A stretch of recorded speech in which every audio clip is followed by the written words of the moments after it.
Oh là là, ça va trop vite dans leur monde. Ça va trop vite.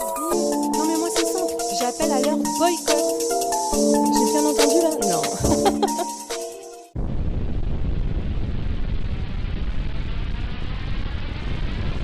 Bonjour, bienvenue sur Best of TV. Oui, rebonjour. Comment ça va? Ben moi ça va, mais ça va beaucoup moins bien pour Mila et Magali Berda. Quoi encore? Oui, Mila Jasmine essaye de copier Maëva Guénam. Non, j'oserais pas dire ça. Mila Jasmine pleure parce que Magali Berda ne lui a pas donné son argent. Non, et parce qu'elle la voit faire un mariage à 400 000 euros et puis s'offrir des voyages et puis être chez Cartier ou je sais plus qui la veille. Non, non, c'est pas pour ça, c'est pour les mêmes raisons que Maëva Guénam. Elle l'a dit, c'est pour ses convictions. Qui la croit? Alors vous allez voir, elle la traite de voleuse. Ah bon? Mais toi, Mila, non? De manipulatrice, ah bon? Mais toi, Mila, non? De carotteuse, ah bon? Mais toi, Mila, non? Ok. Et puis, que dire de plus? Mais dis-moi, Mila Jasmine. Oui, oui, oui. Là, tu viens d'annoncer que tu ne ferais plus aucun placement de produit via Magali Berda et donc son agence Shona Evans. Mais dis-moi, tu n'as pas affirmé cela déjà il y a quelque temps? Tu n'as pas affirmé que tu étais partie de chez Shona Evans, mais que tu restais amie quand même avec Magali Berda et que tu ne balancerais rien sur elle? Bah alors, ça veut dire qu'en fait, tu faisais ça en cachette? Bah ça alors. Donc en fait, tu as menti pour carotter, manipuler, voler. Non, c'est une question. C'est vraiment une question. Vous savez bien, moi je suis Best of TV, je ne sais rien. Je vous laisse regarder Mila Jasmine qui pleure. Ouais, ouais, elle pleure. Alors, trouvez la raison. Hein. Elle en affiche une. Moi, je me pose des questions. Voilà. Autant Maëva, on a vu que ça date depuis un moment et que elle croit à ce qu'elle dit. Par contre, Mila Jasmine, non mais je vous assure qu'elle avait annoncé ne plus faire partie de Shona Evans. Et là, on découvre qu'elle dit alors maintenant, c'est fini, je ferai plus de placement de produits pour toi. Ah bon? Ok. Bref, vous connaissez, hein. Donc, donnez-moi votre avis en commentaire. Est-ce que Mila, pour vous, elle pleure pour les raisons qu'elle donne ou pour son argent? Ah là là, mon pied, ton pied, mon orteil, mon porte-monnaie. Bref, est-ce que ça me fait de la peine tout ça? Pas du tout. En tout cas, par rapport à Maëva Guénam, Magali Berda et Mila Jasmine. Non, voilà. Donc, d'après vous d'ailleurs, est-ce que Magali Berda va rendre tout cet argent incroyable? Non, parce qu'apparemment, il s'agit de centaines de millions de centaines de milliers d'euros. Mais c'est déjà beaucoup, hein. C'est incroyable comme ces gens sont riches. Ah non, ils disent que non. Ils disaient que oui. Enfin, on n'y comprend plus rien. Enfin, si, on sait. Capté, pas capté. Allez, n'oubliez pas de vous abonner si ce n'est pas déjà fait, d'activer la cloche de notification surtout pour avoir des informations soit avant les autres, soit pour en avoir plus. Et vous savez qu'avec moi, c'est souvent le cas. Et de liker la vidéo, s'il vous plaît. On est dimanche, ça fait pas de vidéo là que je vous fais. Non, mais c'est quand que je me repose? Ah, la belle vie, les amis, tout ça, c'est beau l'amitié. Monnaie, monnaie, monnaie. Bisous, bisous. C'est tout pour moi, c'était Best of TV. Ce qui se passe. Je suis obligée de prendre la parole parce que je sais très bien que ce que j'ai écrit, ça peut être mal interprété. Donc, je veux vraiment que vous entendiez chacun des mots que je vais vous dire. Sachez une chose, ce n'est pas parce qu'on ne cautionne pas ce qui se passe en Palestine qu'on cautionne ce qui s'est passé le 7 octobre.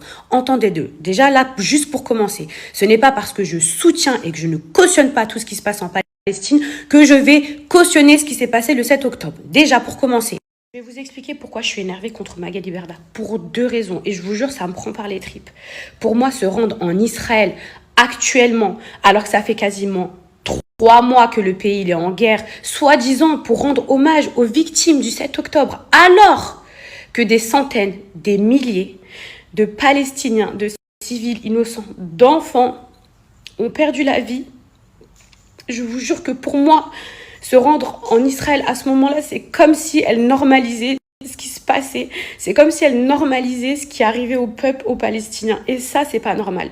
Et pourquoi je suis d'autant plus déçue? Parce que soi-disant pour une personne qui se victimise tout le temps, soi-disant pour une personne qui va quoi? Mettre encore ça sur le dos de l'antisémitisme? Non, je suis désolée. Quand on est une maman, quand on voit ce qui se passe en Palestine, Palestine. On ne peut pas prendre parti que pour les gens du 7 octobre. C'est pas vrai. Quand on a un cœur, quand on est humain, et on n'a pas besoin d'être pro-palestinien pour savoir ce qui est juste. C'est une personne dans ma vie, je l'ai toujours protégée, je l'ai toujours mis sur ma tête. Vous savez que je l'ai toujours mis sur ma tête, cette femme. Et franchement, je vous jure, je suis dégoûtée de trop de choses. Parce qu'il se passe trop de trucs en interne où je dis rien. Et franchement, désolée, j'ai pris 5 minutes pour moi parce que je refuse de pleurer sur mes réseaux sociaux. Je vous dis la vérité, voilà, moi j'ai toujours ma carapace de femme forte. Je crois que la dernière fois que j'ai pleuré sur mes réseaux sociaux, c'est quand j'ai accouché de mon fils, où je crois que c'était en 2019. C'est pour vous dire, je crois que c'est la seule fois où j'ai pleuré sur mes réseaux sociaux. Je cherche pas à me victimiser, je cherche pas à rallier des gens à ma cause. Juste, je vous explique aujourd'hui pourquoi ma peine, elle est immense. Parce que c'est quelqu'un que j'ai mis sur ma tête, même à mes dépens. C'est quelqu'un que j'ai idéalisé. C'est quelqu'un vraiment que j'ai beaucoup aimé et que j'ai porté dans mon cœur. Et en fait, ça s'arrête pas juste au simple fait qu'elle soit partie en Israël, parce que pour moi, si elle veut s'y rendre plus tard, si Inch'Allah ça va mieux, on peut pas empêcher les gens d'aller dans un pays qu'ils aiment. Je suis pas en train de mettre tout le monde dans le même sac, mais juste là, c'était pas le moment. C'était pas le moment. On se sent tous suffisamment impuissants, incapables face aux images qu'on voit tous les jours. Je pense, vous le savez très bien, de tout ce qui se passe en Palestine. On est tous à cran, on est tous hypersensibles. Donc non, c'est pas le moment tout de suite là d'aller en Israël, si ce n'est de susciter en fait l'indignation. Si elle voulait soutenir les gens du 7 octobre, un post aurait suffi. Je suis désolée, un post aurait suffi. Et pourquoi je suis encore plus énervée? Parce qu'il y a beaucoup de problèmes en interne et que je l'ai toujours protégée. Je vous dis la vérité, je l'ai toujours protégée. J'ai jamais rien dit à mes dépens, encore une fois. Mais il y a un moment donné où quand tu fais un mariage à 400 000 €, quand il y a 2 jours, tu étais chez Dior, quand là, tu peux te permettre de voyager alors que tu dois de l'argent à la terre entière, que moi, tu me dois 1 tonne, tu me dois 1 tonne, Magali, tu me dois 1 tonne d'oseille. Et tu es là en train de flamber l'argent des gens, mais t'as pas honte. Vraiment, t'as pas honte. On dirait, vous savez, les gens qui vous doivent de l'argent en boîte de nuit et qui claquent tout en vacances, que vous voyez sur les... En fait, je suis dans une position où, vous savez, quand quelqu'un, il vous doit de l'argent et qu'à travers ses réseaux sociaux, vous le voyez acheter des trucs de luxe, partir en vacances, et ben c'est exactement ce que je ressens actuellement. Quand je vois qu'elle fait un mariage à 400 000 €, mais quand tu dois de l'argent à tout le monde, mais rembourse les gens, va pas chez Dior, va pas voyager, soi-disant t'as pas d'oseille, soi-disant t'étais prise à la gorge, t'es comme une miskine, mais paye les gens d'abord. Vous savez, le pire, c'est que dans mon entourage proche, il y avait des gens qui m'avaient averti, mais pas il y a 6 mois, hein. Il y a 2 ans, ils m'avaient dit, méfie-toi de Magali, c'est pas une bonne personne, elle va vous carotte, elle va vous la mettre à l'envers. Et moi, naïvement, même pas naïvement, la vérité, comme une personne sincère, je me suis voilée la face, je voulais pas y croire. Je l'aimais tellement, cette femme, que je me disais, non, c'est pas possible. Et au final, regardez, une grosse voleuse, une grosse carotteuse, tu es une grosse manipulatrice qui se victimise, qui a toujours un problème, qui a toujours un truc, mais pourtant tu voyages, tu fais ton mariage, tu kiffes ta vie, mais t'as vu, pour payer ce que les gens ont travaillé, parce que j'ai travaillé, hein, j'ai volé l'argent à personne, hein, j'ai travaillé, là il n'y a plus personne.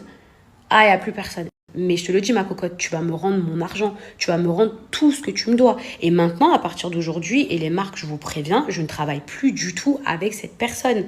C'est chacune là, fait sa vie et Dieu pour tous.